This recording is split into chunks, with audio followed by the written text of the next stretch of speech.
सस्ते वाले दाल मसाले स्वाद हुआ बेकार। MDH की हल्दी मिर्ची धनिया करे कमाल। ये रंग दे, ये खुशबू दे, ये तीखा, ये कम पड़े।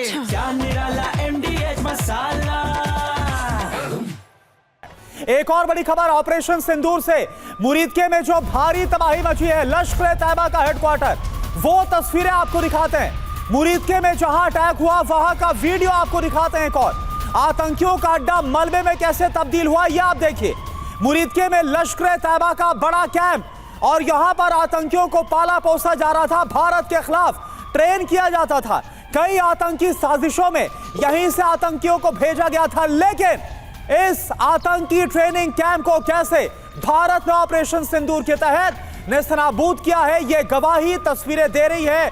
यह आप देखिए और जरा देखिए बकायदा वहां पर किस तरह से पूरा ढांचा तैयार किया गया था। एडमिनिस्ट्रेटिव ब्लॉक था, कमेटी रूम, यह सब कुछ वहां पर लिखा हुआ नजर आ रहा है। यानी कि बकायदा एक स्ट्रक्चर्ड वे में वहां पर आतंकवादियों को ट्रेनिंग दी जाती थी।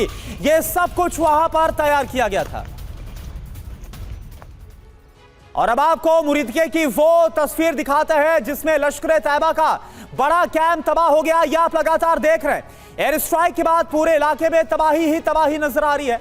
इसी ट्रेनिंग कैंप में आतंकी कसाब और हेडली की भी ट्रेनिंग हुई थी। कैंपस की सारी इमारत ध्वस्त हो गई है। आप प्रशासनिक ब्लॉक देख सकते हैं, पूरी तरह से बर्बाद दिखाई दे रहा है। इस कैंप में हाफिज सईद का भी ऑफिस था, यानी कि बाकायदा यहां पर पूरे स्ट्रक्चर्ड तरीके से ऐसा लग रहा था कि कोई दफ्तर, कोई कार्यालय यहां पर चलाया जा रहा था, और इस तरह से आतंकियों को ट्रेन यहां पर किया जा रहा था। कैप्टन अखिलेश सक्सेना सर, मैं आपसे इन तस्वीरों पर सवाल करना चाहूंगा कि आखिर ये कितनी बड़ी चोट है, ये कितना बड़ा बदला है, क्योंकि चाहे वो मुंबई अटैक हो, वो पुलवामा अटैक हो, या फिर पहलगाम अटैक हो, ये भारत की तरफ से साफ क्लियर किया गया कि ऑपरेशन सिंदूर के तहत तमाम इससे पहले हमलों का बदला लिया गया। जी बिल्कुल, ये केवल अटैक एक बहुत बड़ा सिंबल है। ये उन मासूम बहनों के आंसुओं की कीमत है, ये उन 26 लोगों के खून की कीमत है। केवल उन लोगों की नहीं, जो भी निर्दोष नागरिक इससे पहले आतंकवादी हमलों में इनोसेंट सिविलियन को पाकिस्तान या उन टेररिस्ट ने मारा है। ये उन 140 करोड़ भारतीयों के क्रोध की कीमत है, जो उनके मन में कितने सालों से पल रहा है। और पाकिस्तान के आतंकवाद की वजह से वो जगह जगह इंडिया में भी अस्थिरता पैदा कर रहा है। तो ये तो होना ही था, और इस बार पाकिस्तान बिल्कुल घिर चुका है। चाहे आप इन हमलों को देखिए या आप देखिए इंटरनेशनल लेवल पे, इस समय बिल्कुल अलग थलग है। इंडस वाटर ट्रीटी को हमने एवेंस में डाल दिया है, उसको रोक दिया है। हम उनको पानी के लिए तरसा देंगे जब तक वो अपनी इस आतंकवाद को सपोर्ट करने की नीति चेंज नहीं करते।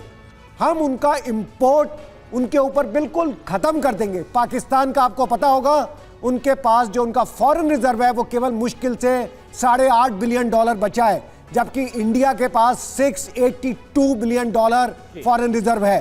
तो आज पाकिस्तान के लड़ने की औकात नहीं है हमसे, लेकिन फिर भी वो इस तरह की हरकतें आतंकवाद करके अपने अस्तित्व को बचाना चाहते हैं। लेकिन आज ये भारत की चेतावनी है पूरे पाकिस्तान को कि अगर अब भी तुम नहीं संभले तो ये जो ऑपरेशन सिंदूर है ये अभी खत्म नहीं हुआ है। ये तो एक ट्रेलर था। आगे आगे देखिए, आपका रावलपिंडी और कराची कोई भी सेफ नहीं है। हम घुस के मारेंगे, अपने टाइमिंग से मारेंगे, और तुम्हें बता के मारेंगे कि हम तुम्हें कहां मारने जा रहे हैं। हम छुप के हमला नहीं करेंगे कायरो की तरह। तो ये जो ड्रोन है ये इनके अपने आतंकवादियों का है, जो कि संभाल नहीं पा रहे, या पाकिस्तान की इंटरनल मिस्टेक है। जिस दिन भारत का हमला होगा, हमारे ड्रोन की क्वालिटी दुनिया में सर्वश्रेष्ठ है, उस दिन आपको पता भी नहीं चलेगा कि कहां पे हमला हो रहा है, और जब अटैक हो जाएगा तब पता चलेगा। बिल्कुल सही बात है कैप्टन अखिलेश, ये बात आपने बिल्कुल सही कही कि इस बार भारत ने कह के मारा है और ये बताया है पाकिस्तान को कि आतंकी कहीं भी छुपे हो पाकिस्तान के अंदर, उनका खात्मा वहीं पर कर सकता है भारत। सस्ते वाले दाल मसाले स्वाद हुआ बेकार। MDH की हल्दी मिर्ची धनिया करे कमाल। ये रंग दे, ये खुशबू दे, ये तीखा, ये कम पड़े। क्या निराला MDH मसाला।